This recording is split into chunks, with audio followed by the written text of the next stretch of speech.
Good morning and welcome to Sports Desk live on Comcast Channel 26, also streamed on Facebook. I'm your host, Ed Nunez, along with producer Alden Iowani. Our very special guest today is Magdalena boys head coach Jory Mirabal. Coach, welcome to the show. Good morning. Thank you. Coach, you beat the basketball historian Marty Seiss made a trek down there this weekend. You beat Reserve for your 37th straight victory, and that's ranks 10th all time, 69-10. Your overall record as a coach is 364-85. So many things to talk about with the success of the Magdalena program. Your season right now, you're 22-0. Your game against Quemado canceled tonight. You're rescheduled for tomorrow. Tell us a little. We're going to go more into your success as a program. The Steers have been well known for their basketball prowess for many years now. Talk to us a little bit about what and records don't mean much to coaches because the ultimate thing that means more than anything is the state championship. But this year you're 22-0. And what is that? 37th all time for the most victories in a row, 37 in a row. What does that mean to you? It's just a tribute to the kids and the hard work that they put in. You know, over the years we've developed kind of a tradition, and those kids are living up to the expectations that they have on themselves. And I've just been proud of their development since the summer until now. And so, you know, some of those games could have gone either way. We have some good teams that we've played, and so it's we just take it game by game. Coach, one of the things that Marty Seiss talked about in a town of Magdalena, it's tough. There's not a lot of boys in that school, right? One of the things that Marty Seiss mentioned, there's not a whole bunch of boys in the school there, and it's you were state champions. You were state champions in 2015, 2021, 2022, and runner-up in 2020.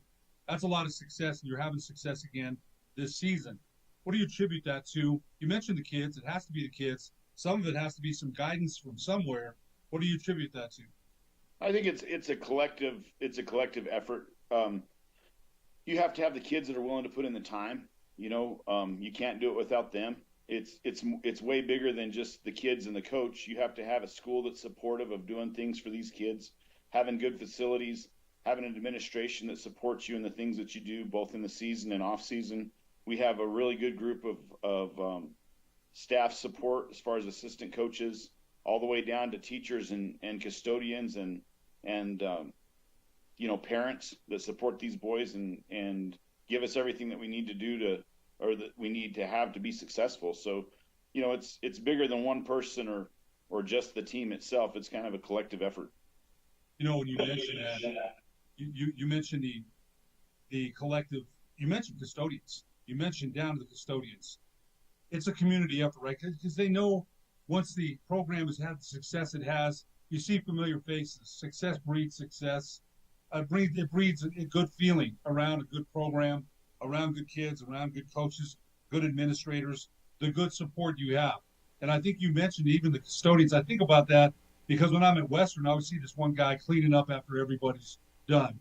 After the show is over, he's the last guy there. And I always make it a point to say, hey, how you doing? How's it going? Thank you for you. Even though I don't work at the university, I think it matters. It matters what people think about your program, what they think about you. And so you even mentioned the custodians and the support you get from the administration. I think that's pretty big. Yeah, it's a big deal. I mean, like I said, it's all those things together that I believe that has added up to our success. You take any of those pieces out, and I don't feel like we're as successful as we've been. 98-2 over your last 100 games. That's an amazing record. 98-2. You mentioned some of the reasons why. I talked to Sean Wigley at Gateway Christian earlier this season. He mentioned you got to have the Jimmies and the Joes. You have to have the players for sure. But 98-2, you had a close call against Fort Sumner earlier this season, 43-39. You mentioned what an outstanding program Brad Holland, the former coach at Carrizozo, what kind of program he runs.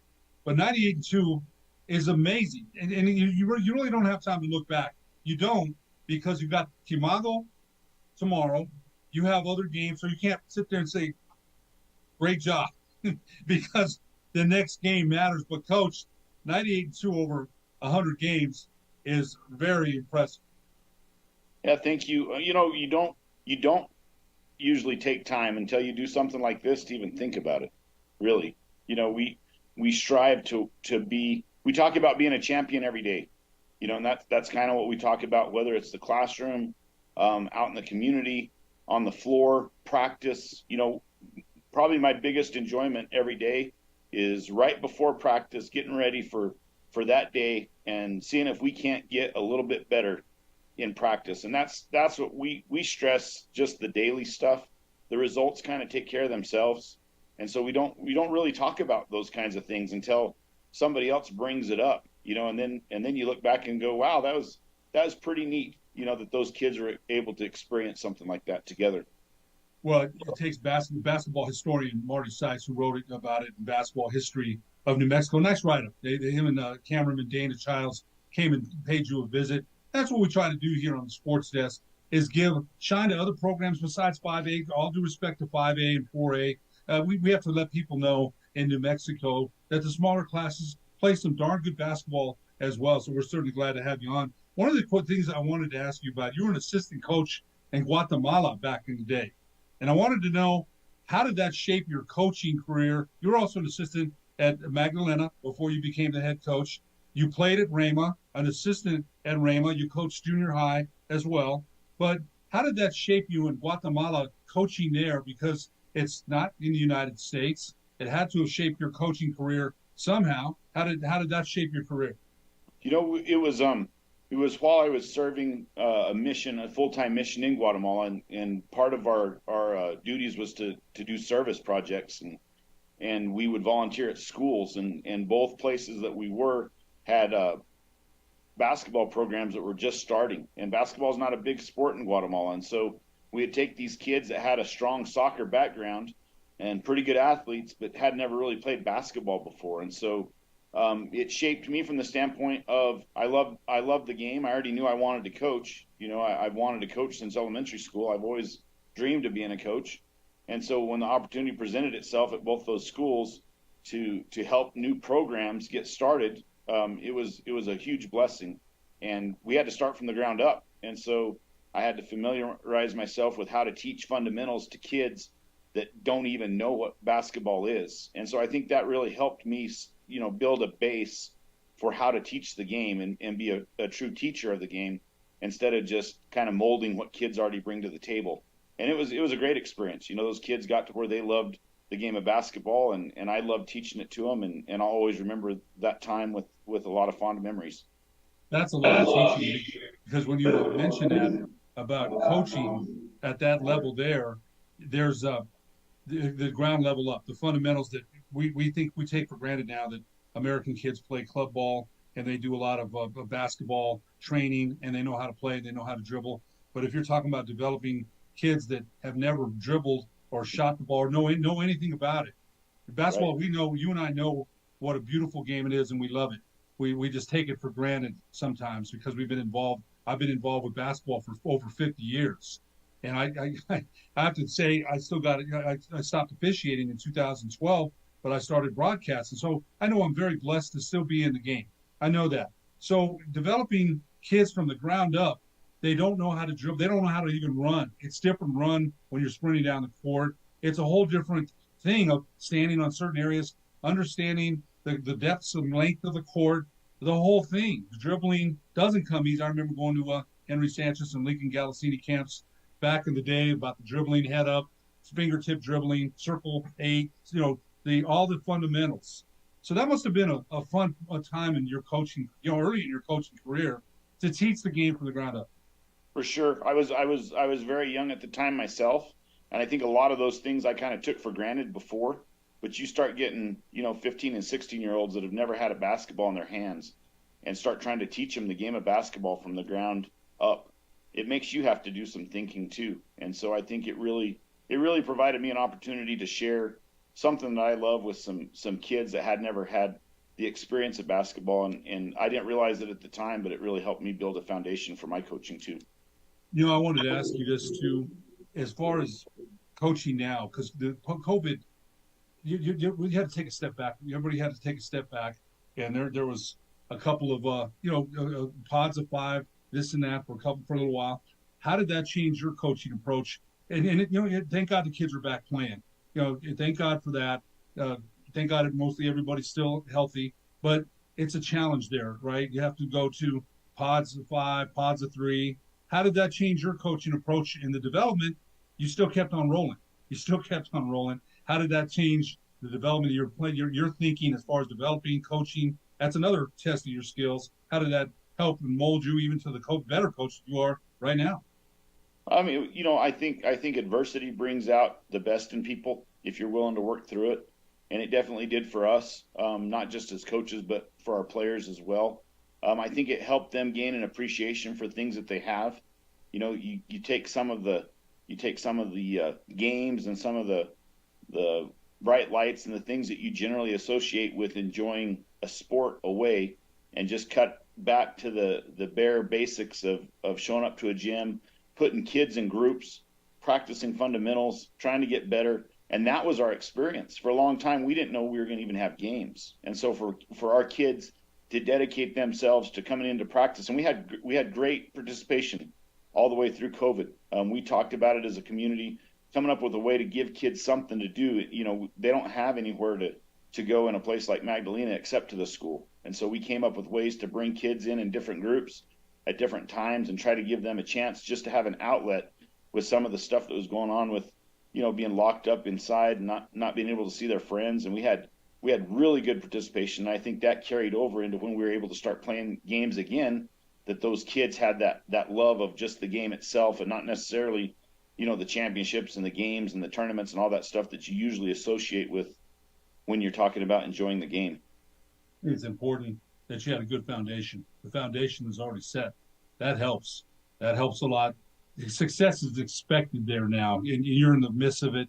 And you have to get ready for Quemado. You have games to play. You can't sit there, like I said, and give yourself, hey man, we did a great job, great. And it's never anything. And right, even when you win, it's like, what do we got next? What's next around the horizon? And I think that's always a great thing. Coach, we're going to take a break, and when we come back, we've got some great pictures you sent us after these messages on the sports desk.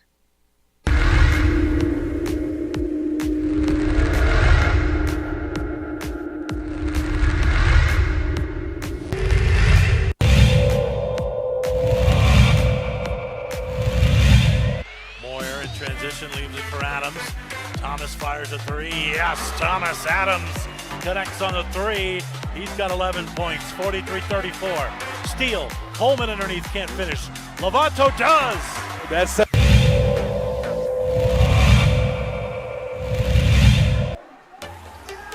nice pass inside to Jack. Layups up and it's good. The scoreboard. Love with the steal right underneath the basket. Turns and shoots off the backboard and in.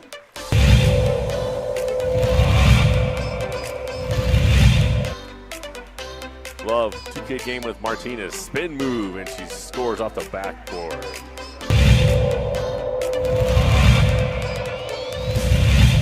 Milwaukee Valley. 3 shot, and there it is, the first successful 3. It's Monique Arieta.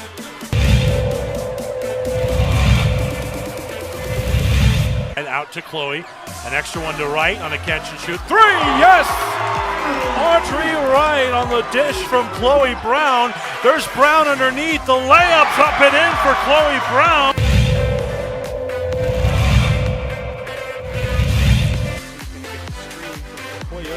Spinning in the lane, shot is up too strong, gets her own rebound. Scoop layup under the basket, yes!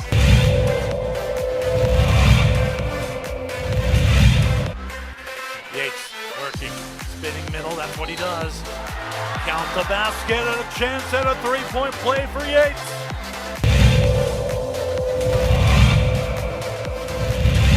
Chavez to Lopez. Drives into the lane, takes it up with the left, does not score. And Santiago Gonzalez with the tip in.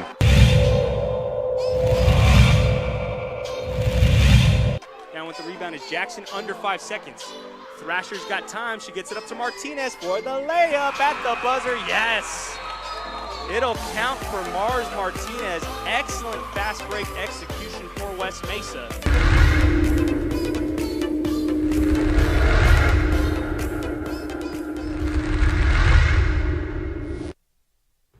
we would like to thank the following sponsors for making this broadcast possible. Don't sacrifice quality and flavor when you're in a hurry.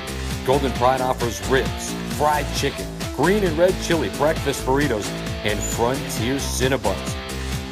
4 great locations, or visit us online at goldenprideabq.com. Golden Pride Barbecue Chicken and Ribs, proud supporter of ProView Sports Network.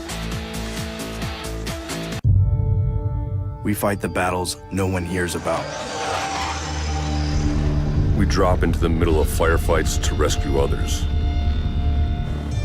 And act as one-man air traffic control towers. We're the ones who go before all others.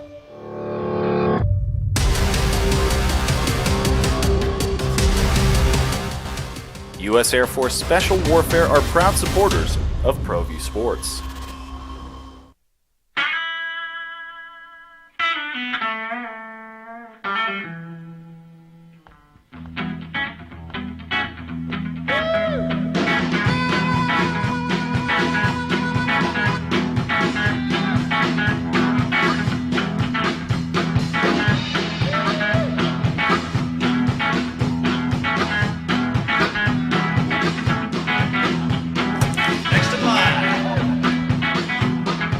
Rudy's is a proud supporter of ProView Networks.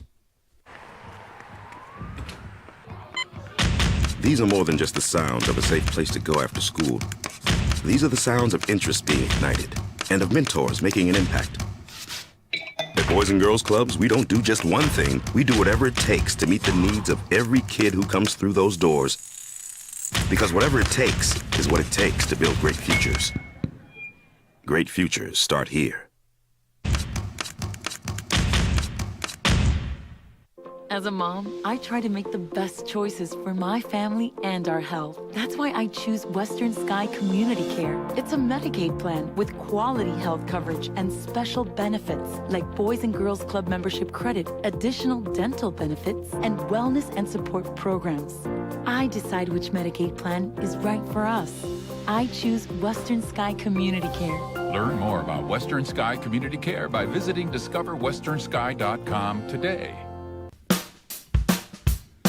Well, I'm going to the frontier, walking to the cashier, order up a root beer and a #1. Cover it with green stuff, 1 scoop is not enough. Find a booth is real tough, back by the Duke. Meet my family, meet my friends in the quirkiest restaurant I have ever been. All of Albuquerque's favorite spot, it's the Frontier Restaurant. The Frontier Restaurant is a proud supporter of ProView Networks. Welcome back to the Sports Desk live on Comcast Channel 26, also streamed on Facebook. I'm your host, Ed Nunez. Our very special guest today, Magdalena boys head coach Jory Mirabal. And coach, one of the things that Marty Seiss wrote about, your team very well coached. They pass the ball to the open man, pressure defense, which leads to steals and points on the offensive end. How would you say, philosophically, your team is 22-0 this season, rolling that one game against Fort Sumner House? I think it's always good to have some adversity to challenge our team. Where are we when we get punched in the mouth? Are we going to respond? So your Steers are rolling. What do you attribute to that again? What Marty Seiss described as a team play, the way the Steers play, unselfish. We're going to get to some of your players here in just a few seconds. How would you describe the way your team plays? Much like you coach, I'm sure. Yeah, I mean, we put a lot of emphasis on defense. You know, we spend a lot of time in practice working on fundamentals on both ends.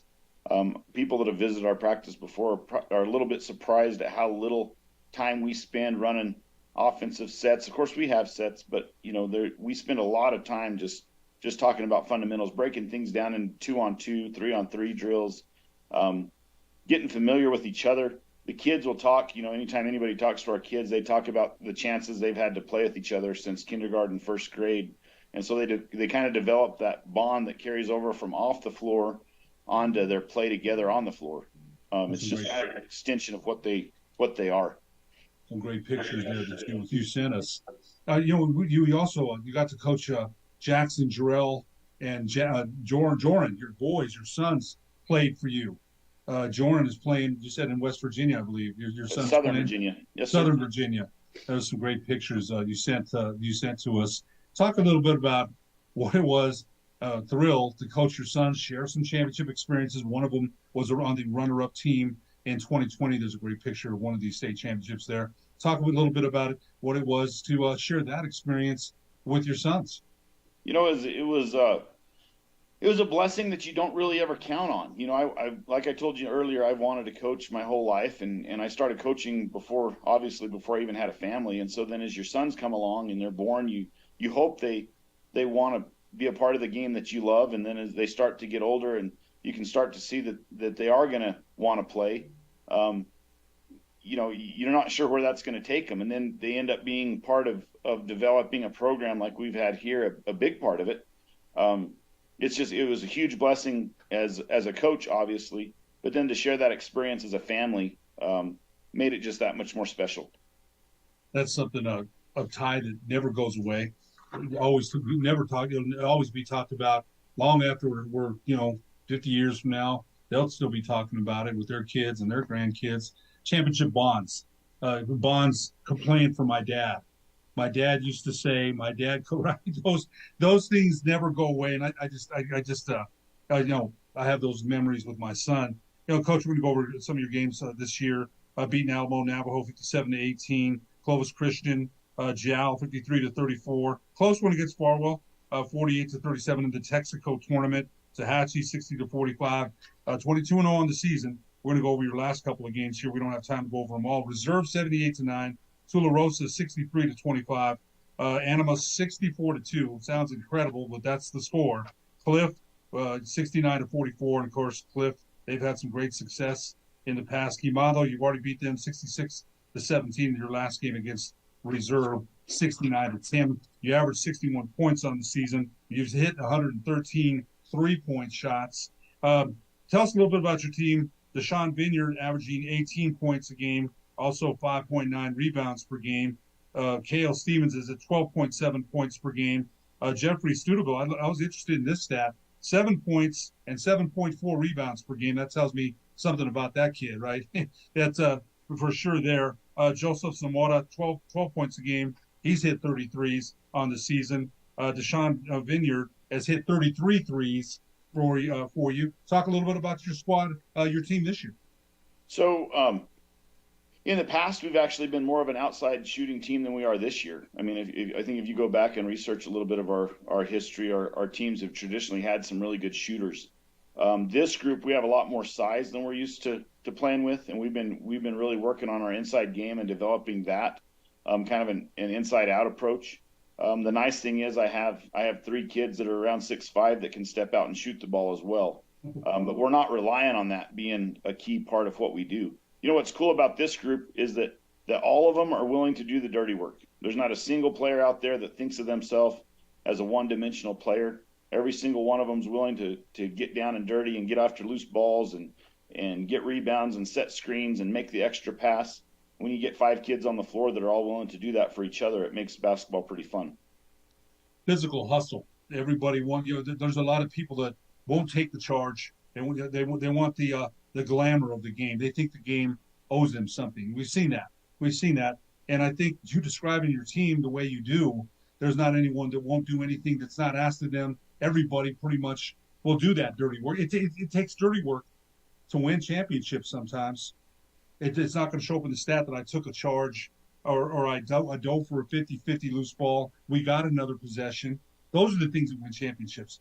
They'll show up certainly in your mind, and you're going to tell the kids the next day when you're watching film, look at that. That play made a difference between a 1-point loss and a 2-point victory.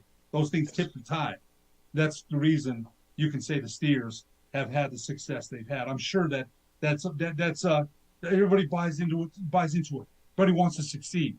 You get championship teams, they get jealous. They're like, well, if they want a championship, we've got it. If there's pressure, right? Because the teams are aware of the success of the past. They want to continue that. I used to say that about Coach Murphy at Hope. 16 championships. The guys are like, we want a championship. What did you do? So I think that's pressure from within, but it's good pressure. Right? It's things that make you perform at your highest level, I think. Yeah, I think part of what we try to do is put value on the things that are important to us. Like I was telling you earlier, I don't know that the championship part of everything that we do is the important part. But we developed a scoring system, and I say we as my uncle and I, probably 25, 30 years ago, that we developed when we were coaching together in Raymond. That scoring system will rate out our kids.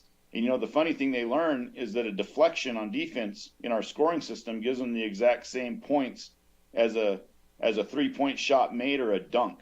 Really? They're going to get the same amount of points in our scoring. And we talk about that scoring system at halftime, after games, in practices. When we talk about individual development, we have conversations about those little things we want those kids to do. And so I think even more than the pressure of, the program expecting that you're supposed to win championships, it's that pressure that they understand that we expect those little things to be done, and that's how you get on the floor. And so I think that's where more of that pressure comes from, even more than, winning the games and the championship and things like that. That scoring system is interesting because it's in your mind. I know it would be in my mind as a player. That deflection, okay, I got it, whatever. If I got a dunk, or you're going to ask yourself, coach, because you know what the scoring system is. It makes people hungry to dive on that loose ball, to get that deflection, because your plus minus is on the floor. That counts. You may have 25 points and be minus in rebounds, minus. So I think that system to me, it has me jazzed. I'm not even playing. I'm a player it's done. But that would excite me because that's an equal grading system. It doesn't matter if and you've got some good players. We saw Deshaun Vineyard do on the feature with Van Tate last week. A very good feature that Van Tate had on Deshaun. But collectively as a team, we're all contributing. The coach, the score sheet says it after the game. It's not just about points. I got that deflection. I'm plus 10. So I think those things contribute collectively to a winning program. For sure. I just think it puts value on every member of the team, and we are able to look at what we feel like is important and kind of put some data behind it, and gives kids a chance to look at something besides, the flashy play or the score. A lot of kids, when I was playing, everybody wanted to grab the scorebook and see who had how many points. These kids know from an early age they want to go talk to Coach Clark, because in game he's keeping track of those numbers for me, and that's what we're going to talk about. And they know that when we talk about goals and things like that as a team, as individuals, it has more to do with those things than anything else. I think it matters because at the end of the day, you might have 5 points, but I helped my team get 4 extra possessions. I took the charge. I got 10 rebounds. I blocked. I tipped a pass. I blocked 2 shots. So I'm plus 10, and you're minus. Even though you had 27 points, you're minus 2. So right. Those things, as a player, they I think they encourage players to do the best in every category. That's what you want. That's what you want. You want the best performance, and I think that's a fair grading system, because a lot of you kids, you're right. They want the glory. They want the glamour. The ESPN highlights, the jersey. That's not the program you run. That is not the program you run. We're not going to win like that. We're not going to win. It looks good, but we it's about winning, and you've proven it. You've proven it over and over again. You've got Quemado left, Mesilla Valley Christian, Animas, and Cliff. What's going to take for these Steers to bring home again? It's a journey. Every game's a journey. Every championship journey is a journey. There's pitfalls. There's some adversity, which like I told you, I think it's good. It challenges us to see where we're at. What is it going to take for the Steers to bring home another championship? It's going to take continue to improve every day. There's 3 or 4 teams, maybe 5 out there every year that can win it, and this year's no different. They all run good, clean programs. Good, strong basketball skills. We talked a little bit about Brad over at Fort Sumner. Those guys have a talented squad. They were picked early on to win it. I still feel like they're the favorite. We're chasing them. We're going to have to get better. If we want to win a championship, we're going to have to continue to get better. And I know our kids want to be better. They're working hard, trying to improve their weaknesses and make those stronger. And so I think it's always fun when you have a chance, when you're in the conversation, and it makes things kind of fun and interesting. So, we're in that conversation and we're excited about it. Magdalena head boys coach Jory Mirabal, we sure appreciate you joining us today on the Sports Desk, and we wish you the best of luck the rest of the season. I appreciate it, sir. Thanks for having us. You bet. For producer Aldi Iwani, I'm Ed Nunez. We'll see you next week on the Sports Desk.